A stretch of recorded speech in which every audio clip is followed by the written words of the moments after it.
Сайн байцгаана уу спортыг залуусаа чи бэлгэн мэнчилж байна. Өнөөдөр орой гэртээ маргаашийнхаа хоолыг ингээ бэлдээд сууж яснаа гэвгэнд энэ видео хийе гэж бодлоо. Ерөнхийдөө би та бүхэндээ гэртээ хурдан аргаар хоолоо яаж хийх вэ? Хоол хийхдээ юун дээр анхаарах вэ гэдгийг хальт харуулъя гэж бодлоо. Энэ жигийн хайрт гэдэг дуу гоё дуу байлаа. За бүгдээрээ одоо харцгаая.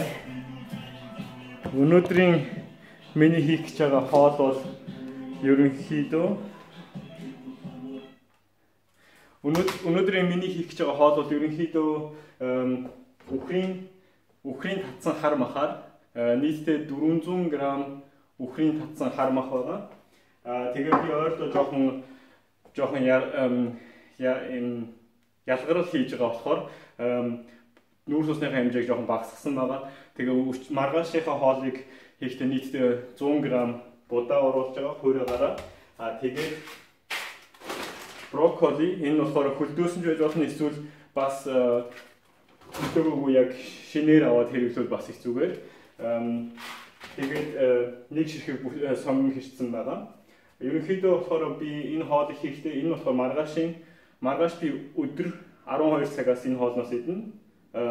Тэгээд 4 цагаас идэнэ. Тэгээ орой 6-7 цаг үед идэнэ. Тэгээд энэний дараа 10 цаг үед болохоор ямар ч нүүрс усгүйгээр дахиад жоохон тарах ч юм уу казеин орсон тийм уурагтай хоол дахиад идэнэ. Гэхдээ яг энэ хоолоо болохоор ингээ өдөртөө ингэж хийгээд тэгээд яг 3 адилхан хуваагаад авч явдаг. За тэгээ одоо бүгдээр ерөнхийдөө эхлэе. Хамгийн эхлээд хийх зүйл маань будаа гшаагчнда махаа хийн. Тэгээд махаа сайн амтлана. Амтлахдаа би жишээлбэл надад одоо хамгийн амархан энэ стейк гэдэг нэртэй дотроо яг стейк шахаад хэрэглэдэг одоо янзын олон амтлагч орсон тийм амтлагч ойрдоо хэрэгж үзээд байгаа. Надад их таалагдсан. Бас давс бүх юм дотор нь орсон байгаа болохоор өөр ямар ч юм шаардлагагүй. Тэгээ бас улаан шинжүүний паприканы мундаг.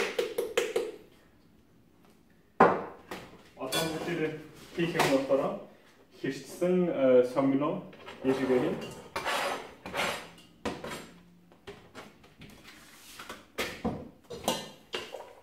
400 г үхрийн махан нийтдээ 80 г уураг гэсэн үг. Тэгээд ерөнхийдөө хүмүүс өөрсдийнхөө жингээ бодоод уурагныхаа хэмжээг бодоод тэгээ яг тэр уурга хэмжээг нь бодож авчаад хоолндоо тохируулах хэрэгтэй ерөнхийдөө. За ингээд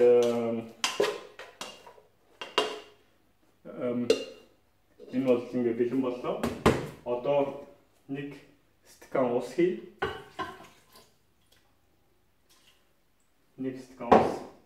Тэгээд дахиад жоохон цаас. Одоо будаага хийлээ.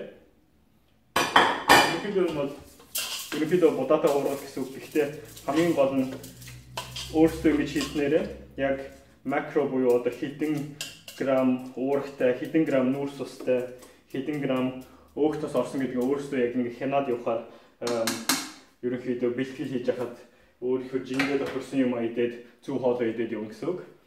Одоо ингээ усаа хийсэн, будаага хийсэн, мах маань бэлэн боллоо.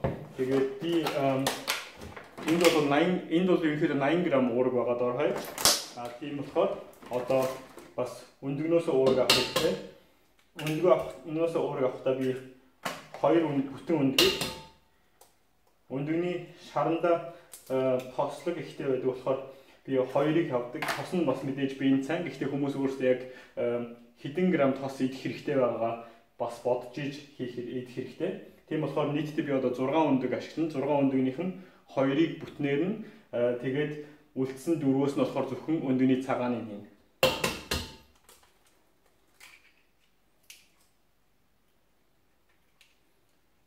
За мас авч байгаа хүмүүс бол ерөнхийдөө өндөгний шараа идээд явсан дээр угаасаа мас авч байгаа юм чинь. Яг хөө жоохон ялгарл хийж байгаа жингээ хайж байгаа хүмүүс бол энэ дээр анхаарад зөвхөн цагааныг идвэл зүгээр.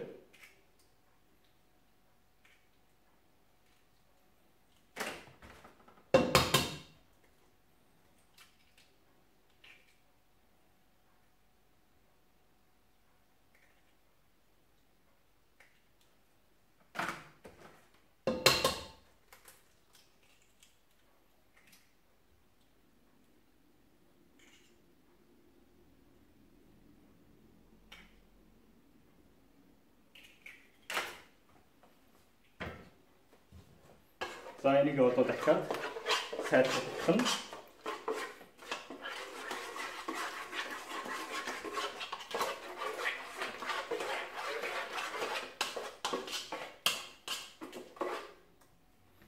За ингээл ерөнхийдөө миний маргааш авч явах хоол мөн бэлэн боллоо. Одоо энийг хийгээд дээр нь жигнүүртэй болохоор брокколиг брокколигоо ерөнхийдөө ногоогоо жигнэсэн илүү их үр дүнтэй. Жигнэхээр зөвхөн ногоо нь халуун ууранд болдог болохоор ногоо нь өөрийнхөө витамин болон минерал алддаггүй. Энийг зүгээр усан чанах юм бол одоо брокколид байдаг хамгийн хэрэгтэй зүйл бол одоо кали, минерал тэр нь болохоор усандаа шингээд дараа нь та брокколигоо идэхээр нөгөө минерал нь усандаа үлдчихдэг. Тэгэхээр та яг хэрэгтэй зүйл олж авч чадахгүй гэсэн үг. Одоо ингээл энийг асаагаад болоо. Тэгээ боцсоныхан дараа нь маргааш 3 хуваагаад өдөр үдээс хойш оройн хоол болгоод идэнэ.